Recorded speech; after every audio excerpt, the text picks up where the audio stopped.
Hello dear student, welcome to my YouTube channel. जैसा कि आपने थंबनेल पर देख ही लिया होगा, आज की वीडियो हमारी प्रश्नावली 5.8 के प्रश्न संख्या 2 से होने जा रही है। और आपने यदि पिछली वीडियोस को हमारे इस चैनल पर नहीं देखा है तो उसकी लिंक आपको डिस्क्रिप्शन पर मिल जाएगी, क्योंकि यदि आपको 5.8 में क्वेश्चन नंबर दूसरे को पढ़ना है तो उसके लिए आपको पहले प्रश्न यानी कि रोले प्रमेय के सारे कॉन्सेप्ट पढ़ने बहुत ज़रूरी है, तभी आपको ये प्रश्न आगे के समझ में आएंगे। तो उसकी लिंक आपको डिस्क्रिप्शन पर मिल जाएगी, तो आप उसको पहले देखिए, फिर इस प्रश्नों को सॉल्व कीजिए। चलिए वीडियो को शुरू करते हैं। तो जैसा नंबर दूसरे में लिखा हुआ है, जांच कीजिए कि क्या रोले की प्रमेय निम्नलिखित फलनों में से किन किन पर लागू होता है। इन उदाहरणों से आप रोले की प्रमेय के विलोम के बारे में कुछ कह सकते हैं। ठीक है, ये लिखा हुआ प्रश्न, और ये प्रश्न लिखे हुए हैं। पहला नंबर f(x) बराबर फलन दिया है x के लिए x बिलोंग्स टू 5,9, f(x) बराबर x के लिए x बिलोंग्स टू -2 से 2, f(x) बराबर x² - 1 के लिए x बिलोंग्स टू 1,2। अब इसमें हमें क्या सिद्ध करना है? रोले की प्रमेय कि ये जो प्रश्न दिए हुए हैं तीनों, क्या इनमें रोले की प्रमेय लागू होती है। तो जैसे कि हमने पिछली वीडियोस में प्रश्न संख्या 1 में रोले प्रमेय के कॉन्सेप्ट पढ़े थे, उन कॉन्सेप्ट को हमने पुनः लिख लिया आपके सामने। तो रोले की प्रमेय को सॉल्व करने का जो तरीका होता है, यदि कोई फलन f(x) है तब जो फलन f(x) होगा संवृत अंतराल में क्या होना चाहिए? सतत होना चाहिए। और विवृत अंतराल में वो फलन क्या होना चाहिए? अवकलनीय भी होना चाहिए। और fa बराबर fb भी होना चाहिए। और ये कंडीशन लागू होने के बाद अगर ये तीनों शर्तें लग जाती हैं तो आप देखेंगे f' = 0 में जो c होगा वो आपका a, b से क्या करेगा? बिलोंग करेगा। तो ये तीन, फर्स्ट, सेकंड, थर्ड, ये तीन शर्तें लगना बहुत ज़रूरी है। अगर ये तीनों शर्तें लग जाती हैं तो बोल सकते हैं कि जो हमारा फलन दिया गया उस पर रोले प्रमेय लागू होती है, अदरवाइज रोले की प्रमेय लागू नहीं होगी।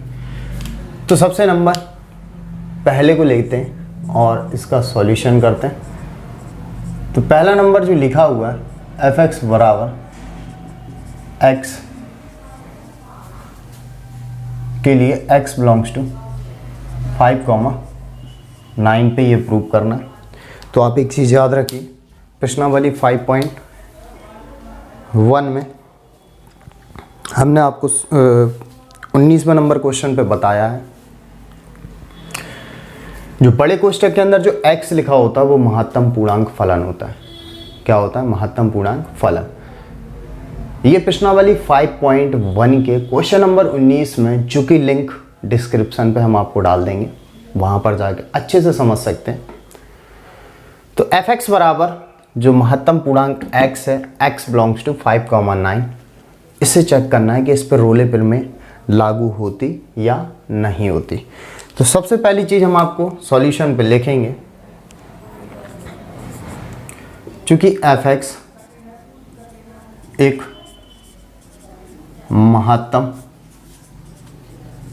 पूर्णांक फलन है, तब यह संवृत अंतराल कौन सा है? 5,9 पर सतत नहीं होगा। ठीक है, तो महत्तम पूर्णांक फलन के बारे में आपको क्वेश्चन नंबर 19 5.1 के में जानकारी मिल जाएगी कि कोई भी महत्तम पूर्णांक फलन सतत नहीं होता।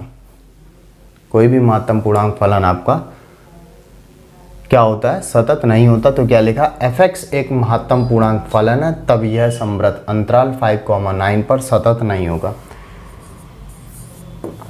इसके बाद आप प्रश्नावली 5.2 पर आएंगे, इसी चैप्टर की। तो क्वेश्चन नंबर लास्ट 9वें 10 में दिए होंगे, तो उस पर भी आपको दिया होगा कि महत्तम पूर्णांक फलन जब सतत नहीं है तो अवकलनीय भी नहीं होता है। तो इसी प्रकार लिखेंगे पुनः f(x) एक महत्तम पूर्णांक फलन है तब यह विवृत अंतराल 5,9 पर अवकलनीय नहीं होगा।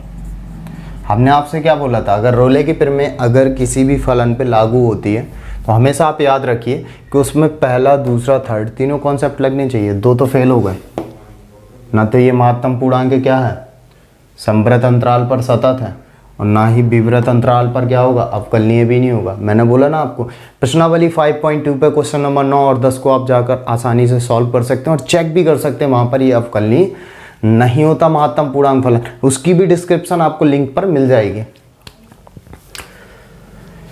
सी नंबर एवं और वैल्यू भी अगर रखते हैं ना यार, F5 does not equal F9। क्यों 5 रखोगे 5 आएगा, 9 रखोगे 9 आएगा, यानी कि 5 डज नॉट इक्वल टू फलन 9। ठीक है, तो क्या करेंगे, अतः इस फलन पर रोले प्रमेय लागू नहीं होती। तो रोले प्रमेय लागू नहीं होती। बात समझ में आया आपको? यार मैंने बोला ना, तीन कॉन्सेप्ट तो लगने चाहिए पहले। सतत भी होना चाहिए संवृत अंतराल पे, विवृत पे अवकलनीय भी होना चाहिए, और ये चीज़ें बराबर भी होनी चाहिए। अगर ये तीनों कॉन्सेप्ट लगते हैं, अगर इनमें से एक भी कॉन्सेप्ट ना लगा तो रोले की प्रमेय लागू नहीं हो सकती। तो महत्तम पूर्णांक क्या है, संवृत अंतराल पर क्या है, सतत नहीं है, और विवृत अंतराल पर अवकलनीय भी नहीं है, और F5 और F9 डज नॉट इक्वल है। तो इस फलन पर रोले प्रमेय लागू नहीं होती। ठीक है, एकदम इजी है।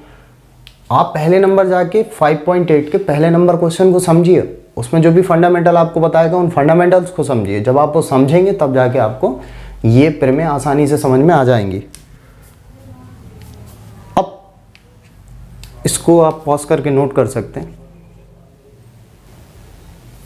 ठीक है, अब इसी में करेक्शन कर सकते हैं हम। आपको करेक्शन करते हैं क्वेश्चन नंबर दूसरे का। ये भी क्या है, क्वेश्चन नंबर दूसरे को ले लेते हैं, और ये बिलोंग्स टू क्या दे रहा है, -2 से 2।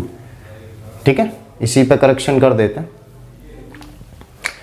तो वही सेम चीज, f(x) एक महत्तम पूर्णांक फलन है तब यह संवृत अंतराल किस पर, -2,2 पर सतत नहीं होगा। ठीक है, पुनः f(x) एक महत्तम पूर्णांक फलन है तब यह विवृत अंतराल -2,2 पर अवकलनीय भी नहीं होगा। और ये -2 है, -2 डज नॉट इक्वल टू 2। ये दोनों चीज़ें आपस में क्या होंगी, बराबर भी नहीं होंगी। तो मैंने बोला ना, पहला क्वेश्चन कर लिया, उसी को करेक्शन करके हमने दूसरा भी ऐड कर दिया। बिल्कुल हुबहू है ना, बिल्कुल पहला और दूसरा सेम है।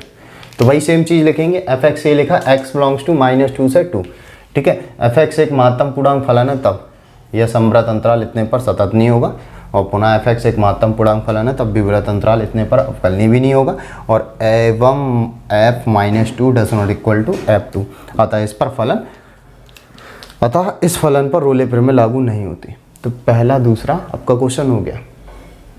ठीक है, तो वीडियो पॉज करके नोट कर सकते हैं आप इसे। क्वेश्चन तीसरा देखते हैं। क्वेश्चन तीसरा क्या लिखा हुआ है, f(x) बराबर x² -1 और x बिलोंग्स टू 1,2। इस पर भी चेक करना हमें रोले प्रमेय। ठीक है, तो सबसे पहली चीज़ देखेंगे,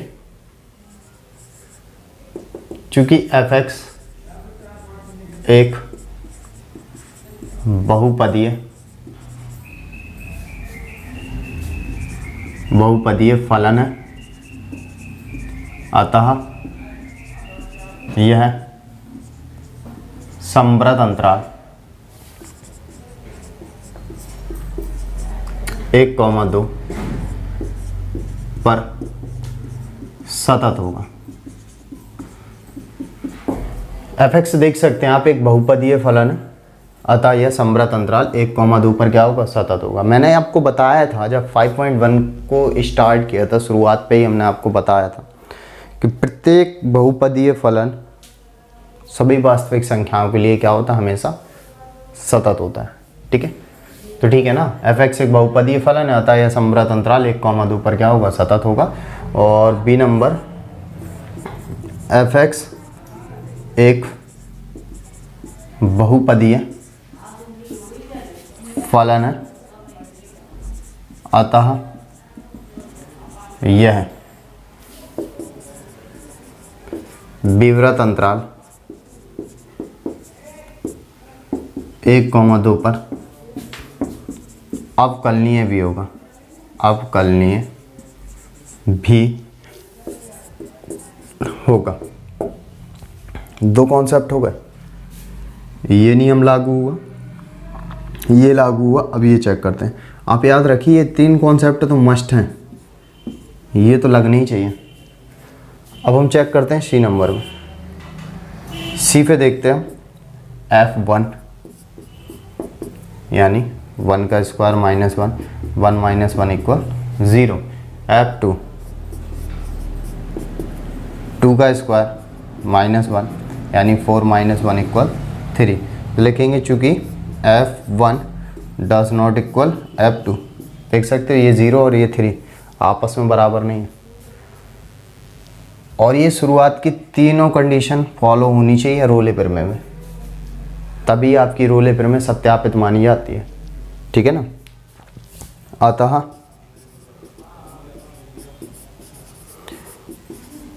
रोले प्रमेय की सभी शर्तें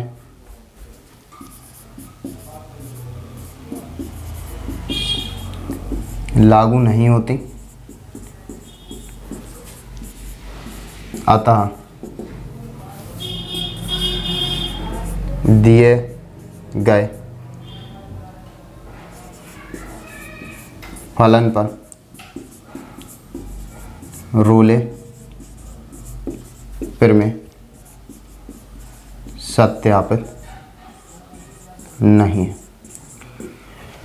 अतः रोले प्रमेय की सभी शर्तें लागू नहीं होती, क्योंकि मस्ट है ये तीनों शर्तें तो बहुत ज़रूरी होना, और जब 3 लगेंगे तो चौथी तो ऑटोमेटिकली लग जाएगी।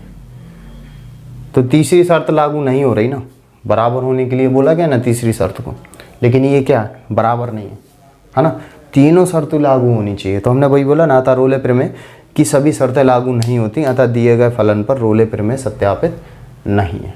ठीक है, तो रोले प्रमेय आपके पास यही क्वेश्चन 1 और 2 पर है, और बाकी क्वेश्चंस को आप उदाहरण पे सॉल्व कर सकते हैं। और अगर कोई भी प्रॉब्लम है तो आप कमेंट बॉक्स पे कमेंट कीजिए हमें। तो फिर मिलते हैं हम आपको नेक्स्ट वीडियो में, और जाते जाते बेल आइकन पे प्रेस करना ना भूलें और सब्सक्राइब करके ज़रूर जाएं। Bye bye and take care.